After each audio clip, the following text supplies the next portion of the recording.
think he was called out, but.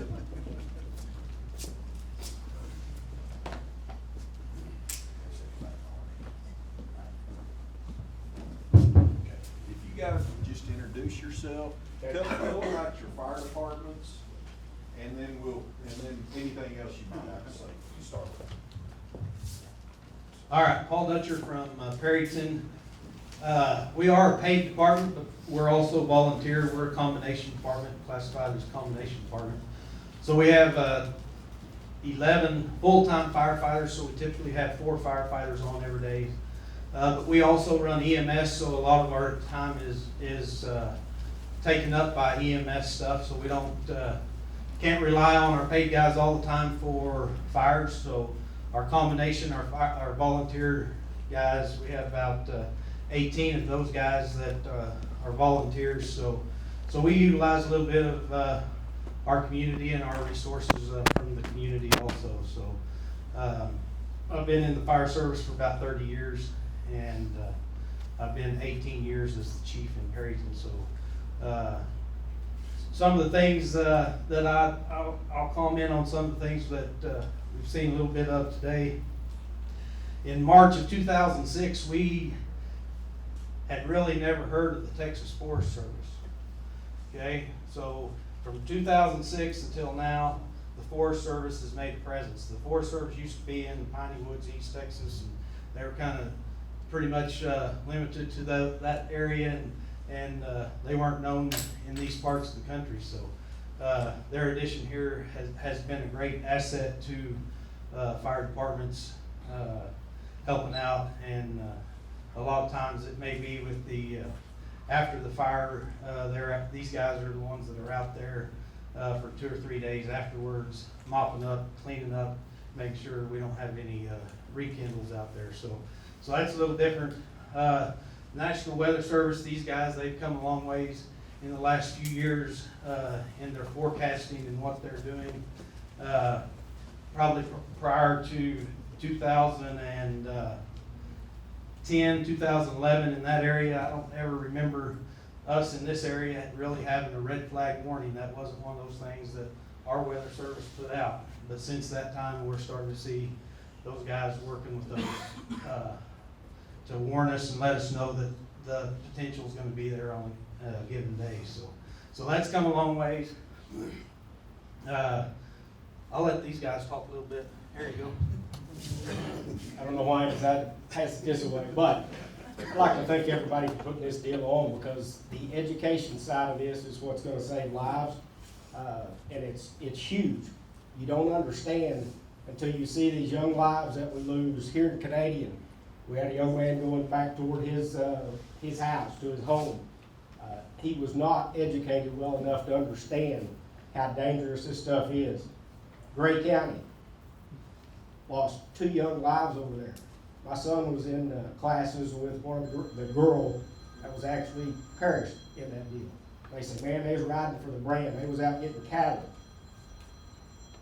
That was a lack of education on the fire side, okay?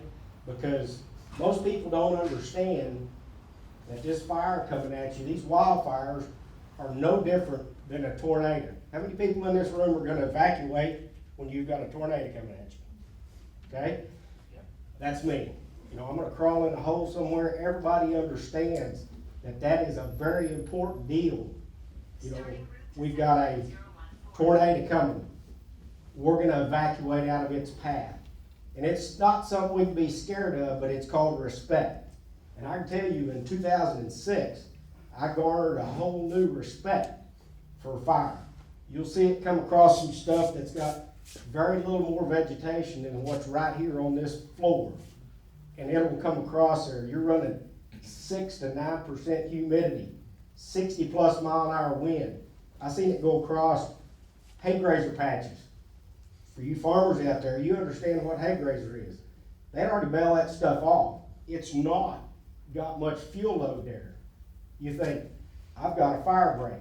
There's hay grazer pasture. Guys, I watched it scoot across that. I mean, everything is so dry, so tender. So education is a huge part. And everybody that's here today, you need to go out and talk to your neighbor. and say, you know, you've got to help out.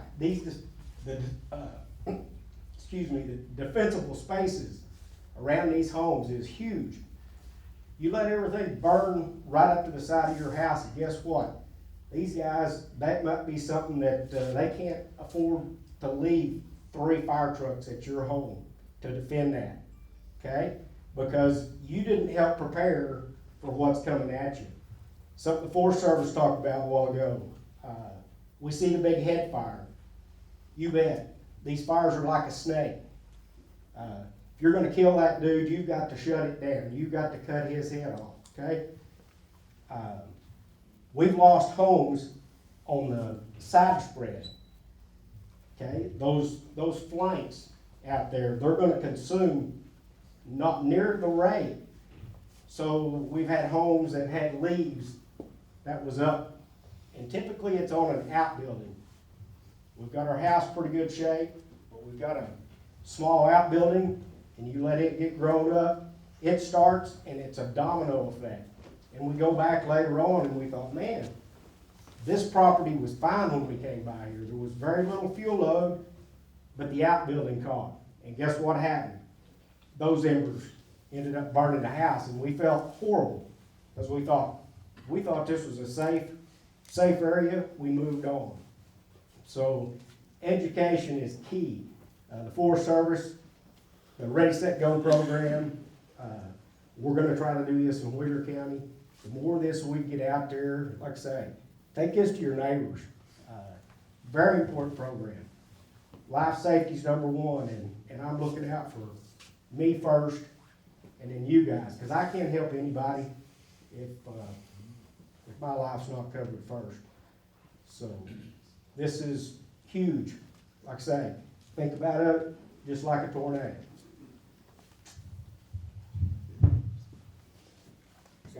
Oh, thanks. You know, as Robert, Andy was talking about, about all these fire departments getting together. Whenever I first come on to the department back in 90 or 91, I've known Robert my whole life in the fire service, and his father, KD, they was my mentors, Gene Matthews, Leo Thompson, Randy Hemphill back there from Higgins. I was just a pup coming in here 18 years old, and here we are today, and there's been a ton of changes. But back then, we were in the early stages. Ken Daughtry over here, he's down there at Wheeler too. But Ken, whenever I got on, the Sweetwater Creek Firefighter Association was in its early stages, and we got 1990. So I got on in April, I think, and we just got that thing started. And these guys all got together because what was happening was you get a fire, well, everybody dumped their station, and here they'd come with all they had, and the next thing you know, they'd have a fire in their county, and they'd all have to turn around and run back. But we've been doing these mutual aid agreements for years, and then whenever September 11th happened, it really kicked in, and we started getting FEMA money, and we all got repeaters, and it helped out on our communications a lot. But the Sweetwater Creek's been going on a long time. I tried to bring the map down here, today, but we really mounted it well to our wall down there at the fire station. So maybe I'll have one, if we do this next year, we'll have it. Maybe we could have a little more presentation on that. But we got together and we signed mutual aid agreements. And what it was is to help us have better communication instead of them dumping the whole station. We just, wherever the fire was, you just started bringing departments in, and that's kind of how that all got started. And instead, and that way, we could help one another get these fires out as best as we can. And, through the Forest Service, we've gotten these big 5-ton military trucks and things of that nature, and all kinds of equipment. There's HB 2604 grants I think you can get, and VFI insurance, and we're getting a lot of support these days, and I hope that military equipment keeps coming along, because it really works, in our end of for what we do. And, we get support from our county commissioners. We appreciate them, and the community donating money to these fire departments is amazing, especially whenever something really bad happens. And we get support from DPS, Sheriff's Office, EMS, all these folks, and it just takes us all working together to make these things come a lot easier. So The Fly Fair group, man, yeah, those helicopters are yeah, a savior. don't forget Jason's them. taking me up down, big fire incident, and it's amazing. Judge Hemphill will not purchase me one of those yet. I can tell you, it's on my wish list, because there is no better spot to see what's going on than from the air. And they've actually saved some equipment operators' lives, you know, they had one got stuck, hung up, and they was able to get to him. Time did a drop on him, and the plastic was dripping off the motor grader. Saved that boy's life that day, I'm pretty dang sure of that, and we appreciate them. You know, they do this on their own time with their own equipment, and we greatly appreciate y'all a lot.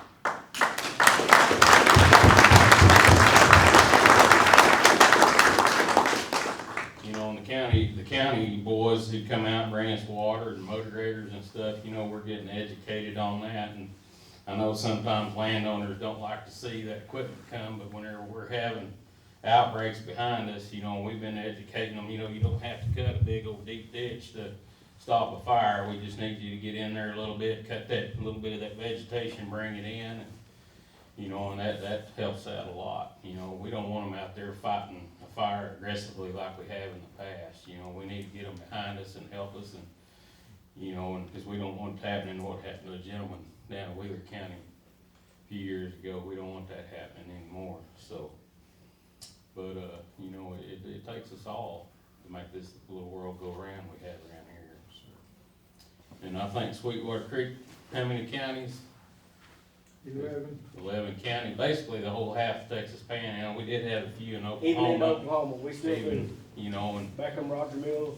yeah, and, you know, we all get together, have quarterly meetings and things. I try to get to them, many of them as I can, but you know, being a dad and everything else gets in the way sometimes, but you know. That's something that saves us, because the mutual aid agreement, I know that if Hemphill County comes down, or if I come to Hemphill County, if I go to Gray, the state line doesn't stop us from fighting fire in Oklahoma.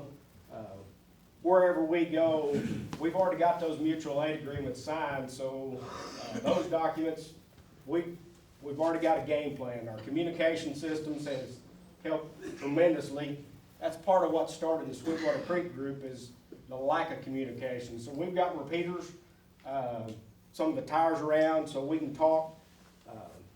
Even from Wheeler to Clarendon, we can get on that repeater and bump tires down there for storm watch or fire season or whatever that is. So I grew up in the western side of the Panhandle of Oldham County and Moore County, and that's buffalo grass country, short grass country. We're in tall grass country over here. And so you talked about a home a while ago and the leaves around the home, but for these ranchers, out west, where I grew up, the ranchers always had fire guards around their perimeter of their places. Out here, we don't do that so much. So my question is, are there things like fire guards that you guys see or don't see that might be helpful that we could do as landowners, as ranchers, that might help you guys fight fires better? Well, you know, I think recently, like Roberts County, they've gotten in a program, you know, Rod's all to be ready or whatever, the Forest Service, and they've gone out with county motor graders. They've started, you know, they used to do this a long time ago. I think the state would actually go do it, and just inside the fence lines, they'd go grade right along and put a path right along the fence lines. Well, Roberts County's been doing this. They've actually had some instances where they've had some fire get started alongside the road, but it's actually run up to that fence line, put itself out till they could get there, and they were able to get it stopped, you know. And that's kind of being brought back around. Of course, it's on the county hands to do, or up to the county to do it, I think now. And I don't know how far this is gonna progress, but I know Roberts County's getting proactive in it, and I'd like to see them do it on Highway 70, because I'm a little, seem like Hutchinson County's trying to burn us down all the time. I don't know why. They get started over there, and we had to wind up on the end of it, so, but you know, it's just things like that, you know, and I've seen that flying around, you know, back there in that big fire in 17, down around south of Higgins. There was an old Dietrich place, I think they call it, and they had a bunch of old houses, and everything burned to the ground except for their neighbor, and she had actually put a 3-foot sidewalk all the way around that house. You know, and it's still standing, but I mean, it was black as everything right up against that house. And just things like that, you know, and like you say, you put the junipers, you know, there's a gentleman here, I can tell he don't like those things, but you know, if you put them farther away. But it's true, you know, I mean, those things are like gasoline, you know, and especially if you're out there fighting fire and you're in a fire truck, one of them blows up next to you, it's not fun. You know, there's several things you can do, just cleaning up leaves, pine needles, things of that nature, you know, and just being proactive yourself and mowing around, you might have to move that implement, you know, get it taken care of, but there's lots of things you can do on your own to help minimize the, you know, the damage you could have around your property. And like I say, putting the clay tiles or something on your roof, stay away from them old wood shingles, you know, because like I say, it's just gonna take that one ember and, you know, it's all gonna be over with. You know? Small things in your home. We had it's back actually closer to Mobile, it's actually the site's house. But the house was rock on the exterior of it, but the windows were wooden. So the wooden trim around those windows, this was a 60-mile-an-hour wind day, and they were blowing those embers and everything, and as they come down and set down, the paint was gone. And so you had a dry wood product and those embers blowing up there, and so the house fire got started by that window, because the rest of it was fairly, you know, fireproof, being rock, but right around those windows and that wooden lip right at the bottom, and that was hitting, and that's where the house fire started. That house didn't burn. We saved that structure, but that's how it started, was poor maintenance on the window sills around the exterior. You know, and a lot of this, you know, it's not gonna be 100%. Because, you know, there's a gentleman that works for me, and he had a brick home, and he was up on 305, and his place got totally burned out all around. The house didn't burn down, thank goodness, but he did have some damage to the house. And it had actually cracked his brick wall, and he had everything mowed, but still somehow that heat coming down through there, when that fire turned and went south and went through their place, it had cracked that. Well, about 2 days later, he went walking around that house just kind of surveying. Well, he happened to catch a puff of smoke come out that crack in that brick wall. Well, he goes up and grabs a sledgehammer and gets the garden hose over and starts beating that thing out. And in those old homes, they put them 2x or whatever at a slant in there. Well, it actually was smoldering a hole in there. And it's a wonder it didn't burn. And if it had happened, it'd been there in the middle of the night while everybody was home. But this is 2 days later. So, you know, whenever you have something like that, you probably need to be surveying your home for quite a while after that, especially if you got a crack like that, because it, you know, it just makes me sick to think if they went to sleep and that thing really got to going. You know, and that's just, you know, that's the things you gotta watch for. You know, even a brick home, you wouldn't think that would happen, but it can, you know. And it's just a wonder, you know, that he caught that. So, it's just. On that same note, the weep holes on a brick house, that's. Yes, sir. That's an opening into the. Worried about that, don't You know, and that's another thing, you know, I had a lawn mowing business, had several homes out in the country, and always good, but Bermuda grass is bad about running these sprigs. Well, they'll find those breathe holes, and they can get in between that aluminum siding. We had a fire one time, burned all around this house, thought we had everything good, but they called us back about 8 o'clock at night, they keep smelling smoke. Well, come to find out, we got out there and one guy was going around the house, and we was looking, he kept catch a puff of smoke come out the deal. So we thought, all right, we got something in the wall. So we pulled that siding, aluminum siding on the side of the house. Sure enough, when the sprigs that Bermuda grass, it growed all up in between there, and that thing's like 30, 40 foot long. Well, in March, that thing's as dry as a gourd, you know, and it was just like a Roman candle up in there burning, and got it out there, and that was what it was, you know. So that Bermuda grass is good for your yard, but it can cause you problems if you don't take care of it, you know. And like I say, always try to put the edge right along the house to keep it from growing in those grooves. So, you know, there's lots of things you don't really think about that can cause you problems. So We talk about the maintenance, everybody thinks, well, it's February, I need to start doing my maintenance on my home for home fire safety, guys. That's 365. I mean, that's every day of the year you're working on your home fire safety. You keeping that yard. Ken and I are neighbors. I live out in the country. I'm one of those guys that, I keep a space, a defensible space around mine, but it's a quarter mile that I keep mowed on the west side of my house.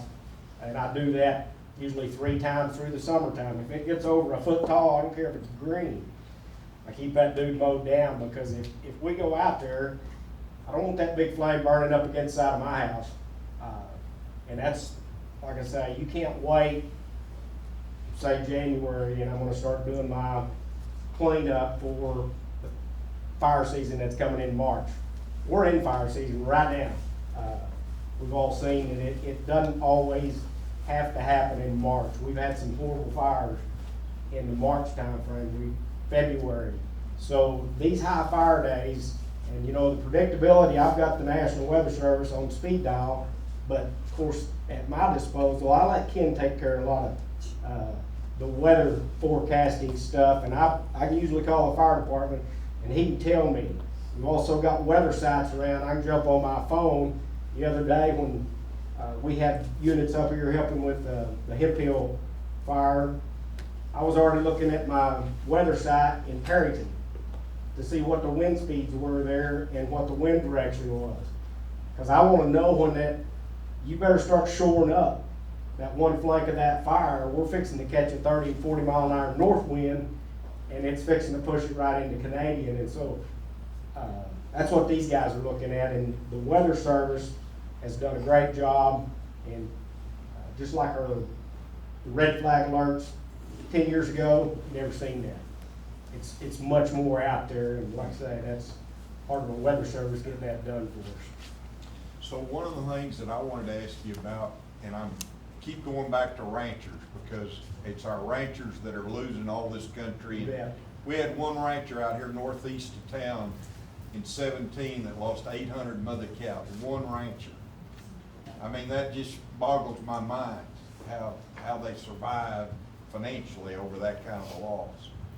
So are there things like a rancher keeping a big supply of water somewhere or another, like in his spraying tanks, you know, like, that he might use to spray flies with when he treats his cows? Are there things like that we need to be thinking about? And like, for an example, our county here keeps 2 trucks full of water in this pavilion back here around the clock during the winter, so it won't freeze, so that if we have a fire and Scott needs that water, they got it ready to go right now.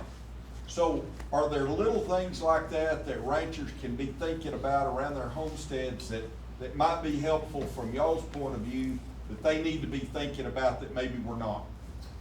Some of the things you've seen in the pictures a while ago and that I like best is some wheat pasture around those places. That's a safe zone to me. You see some wheat patch, that's a good place for a non-burn area. It's winter time. Most of you guys are not going to be sitting out there with a 300-gallon sprayer that's loaded with water. And it's not that that's not going to be any good, because that is going to be very efficient there around your home. It's going to get horrible smoky. I think everybody here is running a full-face respirator. I fought fire back in the day that we didn't have those. But those things help for small fires right around there. Your firefighting capability won't be anything like Scott's going to be able to get to you. But those little things help. And just that mowed off area, and if I was out, like I say, I've got wheat on the north side of me, and it's not a very big strip. Not that we get many grass fires coming out of the north, but I don't want to be caught. And it's mainly for the deer population. Not getting grazed makes me sleep better at night. Little follow-up on that, and I want to thank the Forest Service guys again.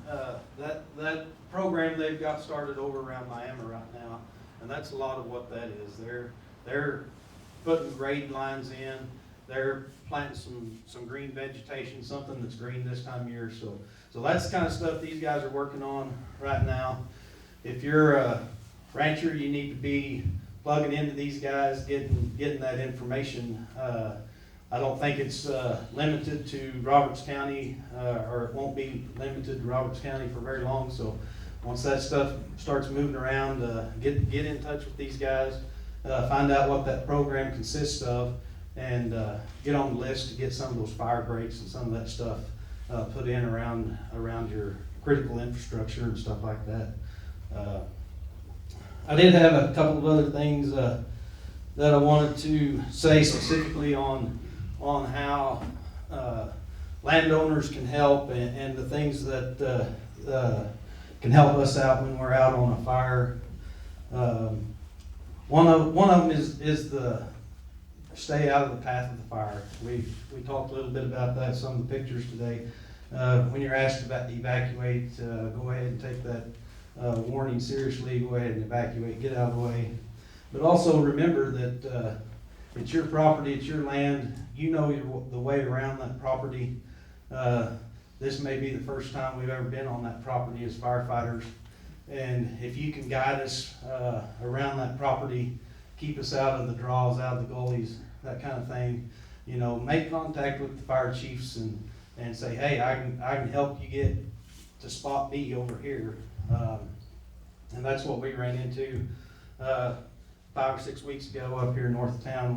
We were coming in following that south fire line, and we got one property owner, and we ran out of his property, but he said, this is the guy that owns that property right there where that smoke's coming from. He'll lead you back there to it. So make yourselves available to us, and we've got a lot going on. On that fire the other day, we probably had 55, 60 fire trucks out there. 3 or 4 chiefs out there trying to get these guys where they need to go and get on the fire lines and save some property. So,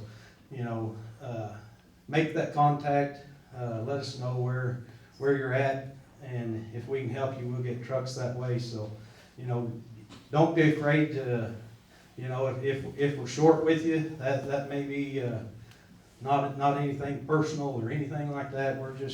You have to remember we've got responsibility on all those trucks running around out there, and we're trying to save some of that property. Know your weather forecast. Know what's going on around you. Keep that up for 24 hours. Make sure you know exactly what's going to be going on. Know the day before what's going to happen tomorrow. Keep that stuff up on the thought of your mind. And then up on our flatlands, I don't know how much it would affect property and owners down here. Your local FSA office, and a lot of our guys, maybe we've got some CRP grass planted and we think we can't do anything with it because it's in the CRP program. I think that FSA's working with some of these landowners, letting you do some mitigation on that CRP grass. So, don't think that it's CRP, I can't touch it. Check with them. They might let you mow it. They might let you plant some weed in there. They might do something. So check with those guys. Your soil and water conservation guys.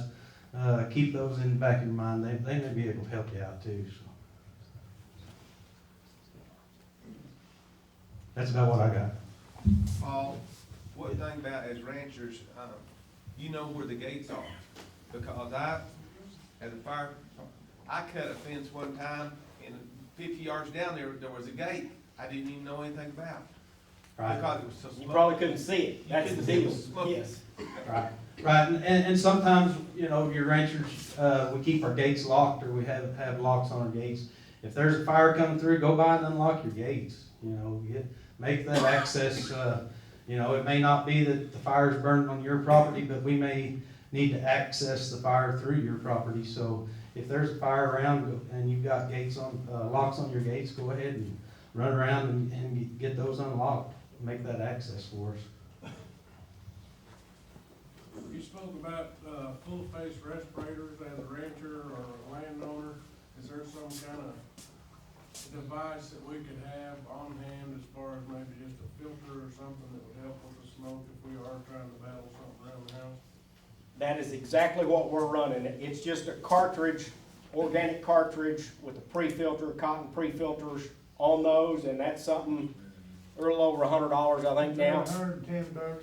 Is what those cost now, but it's something that I would suggest if you're gonna be out in those type conditions, potentially farmer, rancher, you think there may be a wildfire coming through, these will last you a long time, and they will save your lungs tremendously.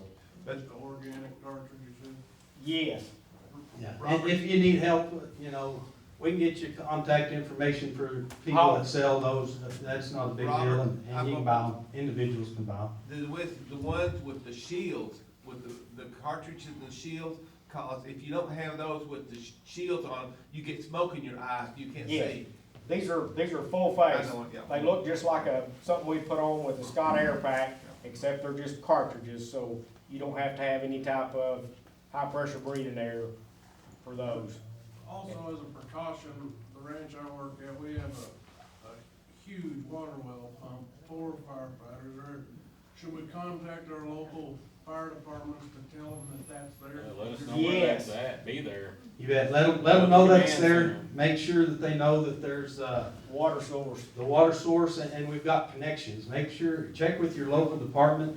You know, most of our trucks have a standard fire department connection, but rural departments, a lot of these guys, we're running into the same quick connect, oil field connections, so make sure that we can connect to it, and make sure we can use that water if you got it.